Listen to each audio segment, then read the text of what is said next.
Will it bother you if I'm recording? Okay. Good morning. Welcome to the English 8B final exam for the school year 2014 and 15.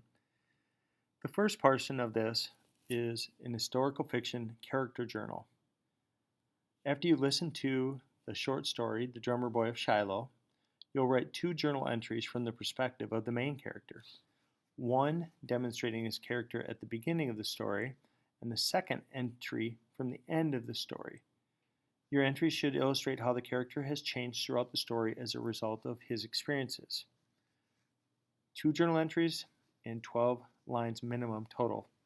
The FCAs for this are: it needs to be written in a first-person point of view, using authentic voice and an accurate perspective.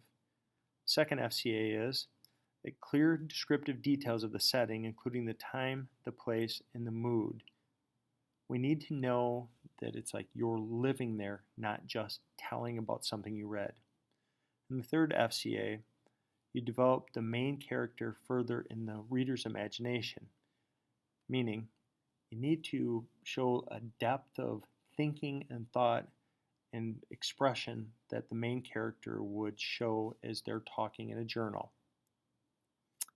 When you're done with this, you move to page 2, and we have the literary essay. You need to consider the themes presented by the author throughout Drummer Boy.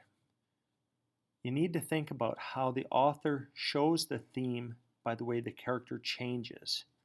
And then you need to talk about the theme in connection with the character development.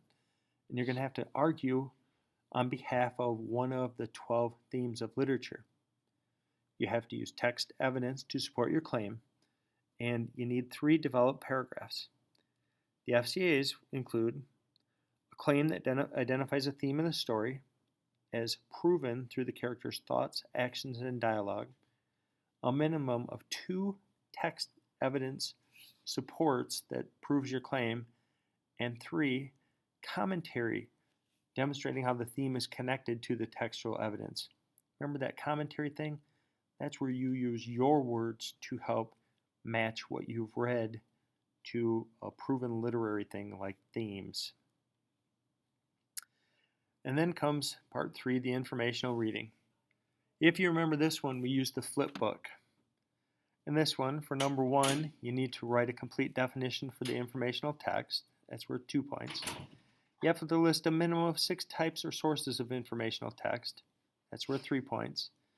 You have to identify what are text features. That's worth 2 points. You have to list a minimum of 6 text features. And that's worth 3 points. And then you need to list the 5 text structures. And that's also worth 5 points. After finishing this, and these details came from the flip book, then you need to use the article predicting the wild and crazy weather so farmers don't lose their crops.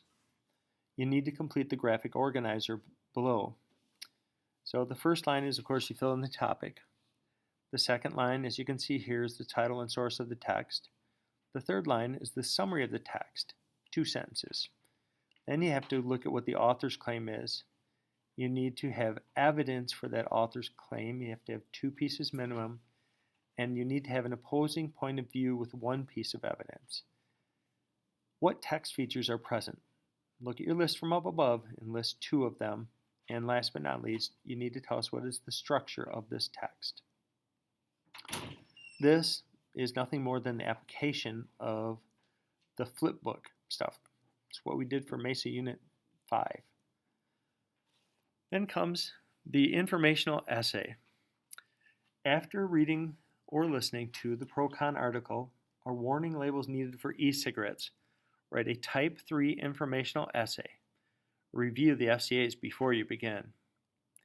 The FCAs include 2 fairly presented perspectives on a critical issue, including a minimum of 2 pieces of evidence cited properly in text or parenthetical citations. You need to have a conclusion that summarizes the 2 perspectives, explains the importance of the issue to society, includes an opinion statement, the pros and the cons. And finally, you will need to make sure that you have an introduction that sets all of this up. And the last piece, the writing the argument op-ed. First, I'd like you to look at the political cartoon and the op-ed writing assignment. You'll notice that there is a picture and the caption says, which bubble should our kids be asked to fill in? If you look on the left, those are the bubbles of a standardized test. If you look on the right, this is the thought bubble. And you can see by the look on the kid's face and the blank thought expressed in that bubble, the bias of this author. So down here where it says directions, explain the opinion of the creator of the political cartoon, what do you think this person is trying to say about standardized tests versus teaching kids to think? And last but not least, I need you to create an op-ed writing piece about this political cartoon. Your op-ed, you need to do the background information, and I know you're all experts on standardized tests. And then the final piece is offer a suggestion with a counter argument and include all of the pieces together with Dear Editor at the beginning, and you sign it by your name.